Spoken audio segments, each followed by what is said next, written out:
Let's get controversial. Let's get Oh, yeah. controversial. Oh boy.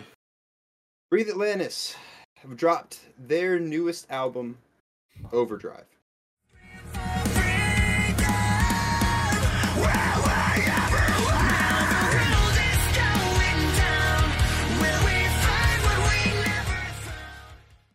I think we need to put a warning right here. How so? I don't know. That we don't hate this band? Hmm. Wait a minute. You have been warned. What's Derek's Discord name? Yeah. Okay.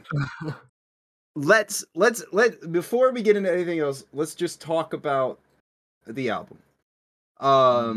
So I guess with this band's discography, for anybody who's not familiar with Breathe Atlantis or whatever, I guess at this point, with most of their albums and material being, or at least the majority being metalcore, I think it's safe to say that they are a metalcore band, and I believe they're from Germany, right?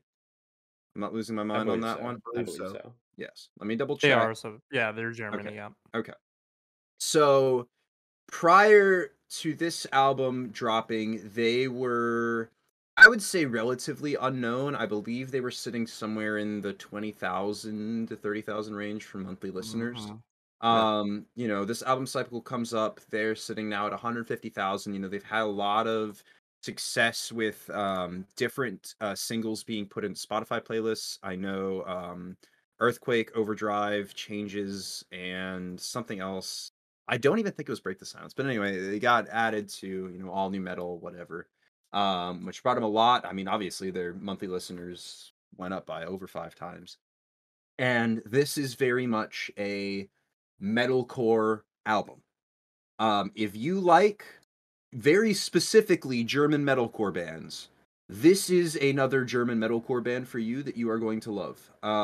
They're not breaking the mold with anything on this album, I don't feel. I've heard, you know, similar metalcore albums, whether it be from German metalcore, European metalcore bands in general. You know, I mean, there's nothing here that feels like it is going to advance the genre. With that said, it's all done really well. I mean, it is metalcore. It's how we were talking about earlier, at least how I feel about Our Promise, where they're doing a very specific style of metalcore very well. Breathe Atlantis is doing that same sort of, you know, more generic metalcore style, and they bring a little bit of their own flair to it. I believe, especially on songs like Earthquake, where there's that kind of melodic breakdown that is probably my favorite moment on this album. That's something that feels different, like it's, you know, like I said, breaking the mold. On an album that otherwise feels maybe a little safe, I guess would be a way to put it. Like it's very safe metalcore. Yeah. Shout outs Going Down for being probably the best song on this album and also a very good closer.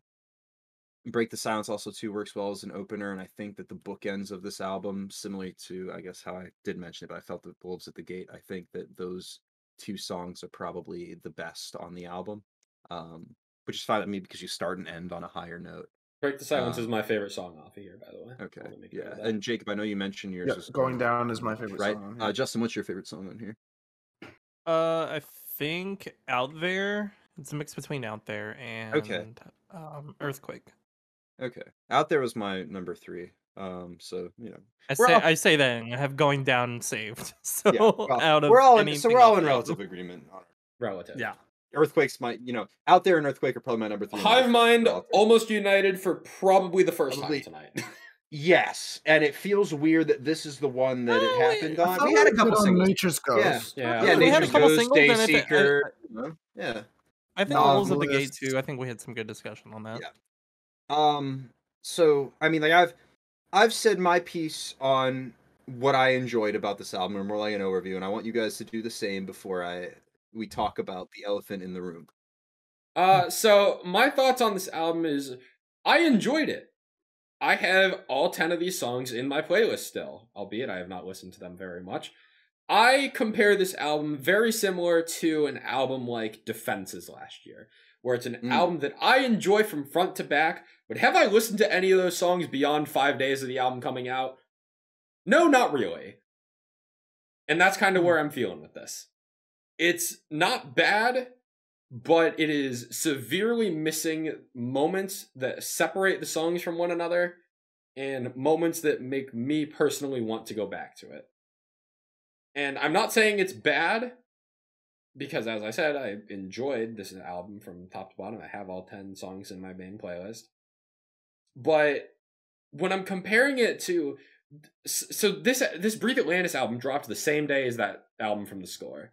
The Score had 3 new songs on there, and I listened to 2 of those songs more than any of the new songs off of this Breathe Atlantis album. I think that's the best way that I can phrase it.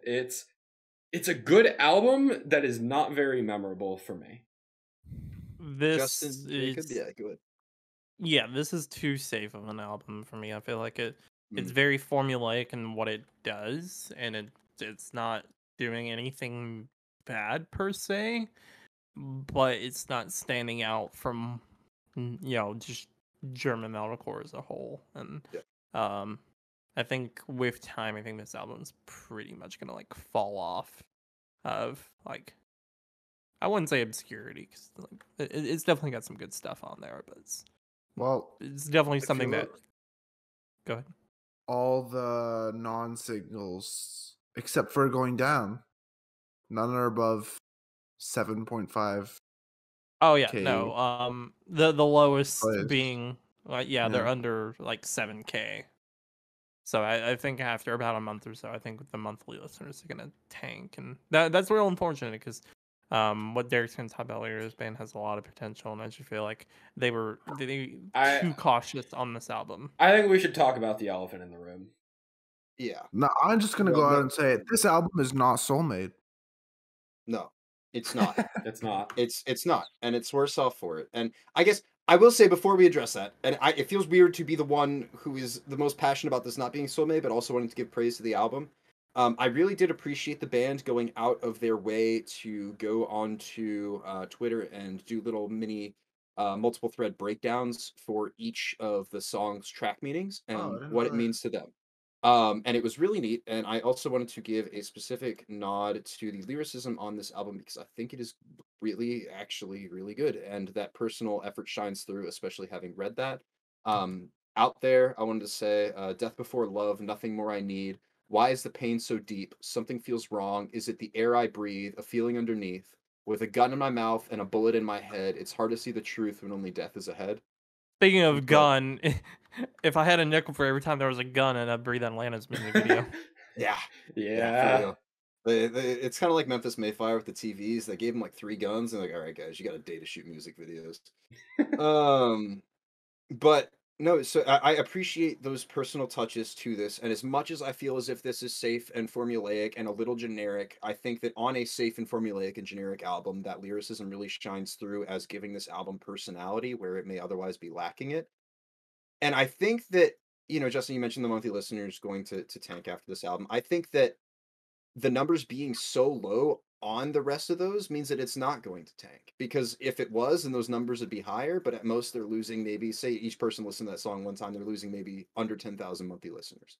I think that this album cycle gone and done with the way that people have been listening to the singles that are out, I think this band's going to sit comfortably, maybe not too far over the edge, but over 100,000, which is a 5 times improvement over what they had before. And I appreciate that. And I think that makes me, I'm hoping that the way that this was structured and why it was so formulaic is because it can open them up to a wider audience, maybe, that can give them monthly listeners to allow them to do the experimentation like they did on Soulmate. Because the Overdrive is Shorelines and Future Stories, but done better.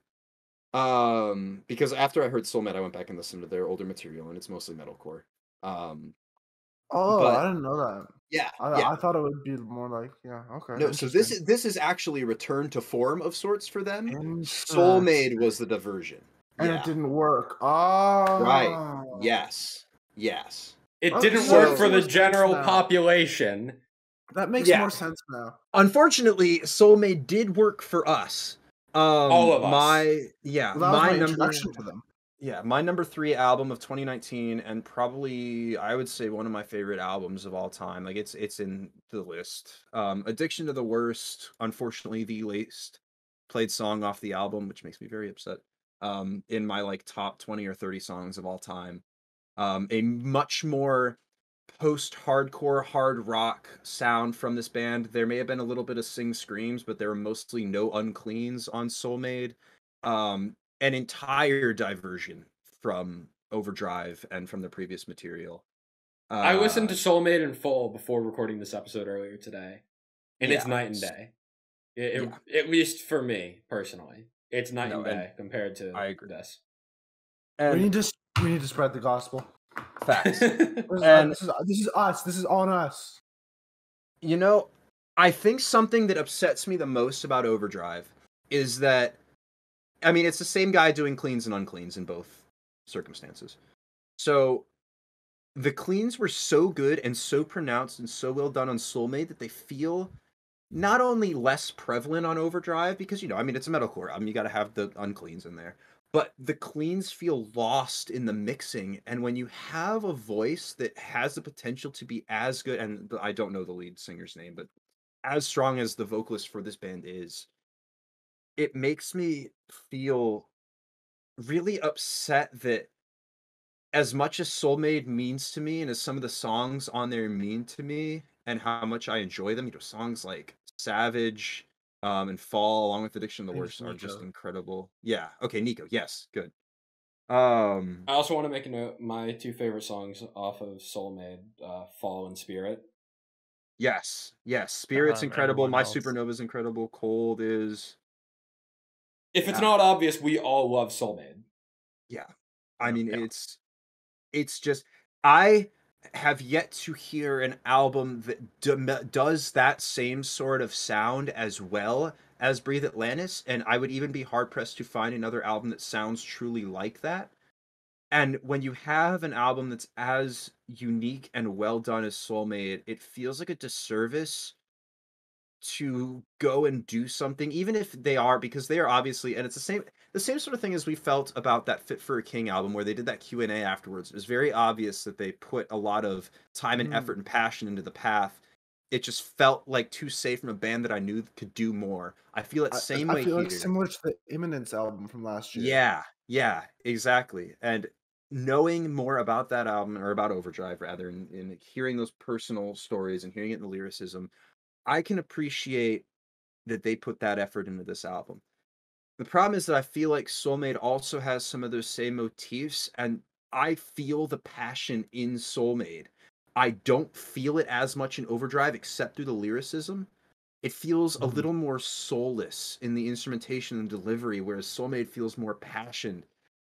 My hope is that this band maintains their monthly listeners with Overdrive, gets that fan base, and the fan base goes back and not only listens to Soulmate and goes back and goes to their, you know, discography retroactively, but also too that Breathe Atlantis will say, okay, we've got a much larger fan base than we did before by 5 times.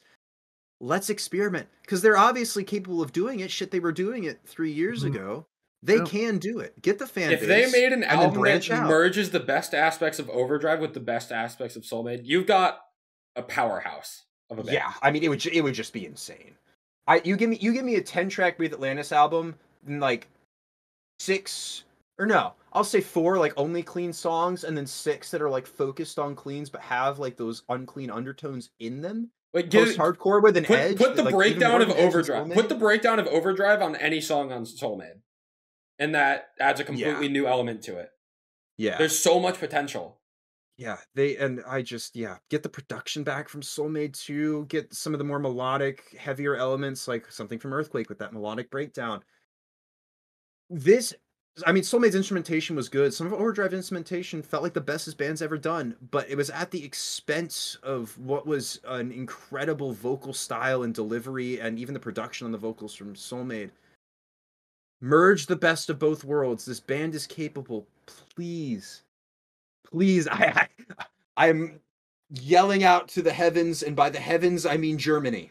And I'm hoping that Breathe Atlantis will hear my prayer, because I love some of this band's material so much, and I'm not feeling that same way about Overdrive. And like going into this year, before any of the singles, if you told me that Breathe Atlantis is dropping an album this year, I would say I am more hyped for that album than almost any other that's dropping. And then I get it, and I feel a little disappointed, and that's not how I want to feel about a band that put out just one album ago, one of my favorite albums of all time. I don't know if there's too much more to say. I feel like that's a very good note to end on for this album. Yeah. Which is also, all that said, an endorsement for Overdrive. If you like, metalcore, verse chorus breakdown, go listen to it. Absolutely go listen to Soulmate. You need to.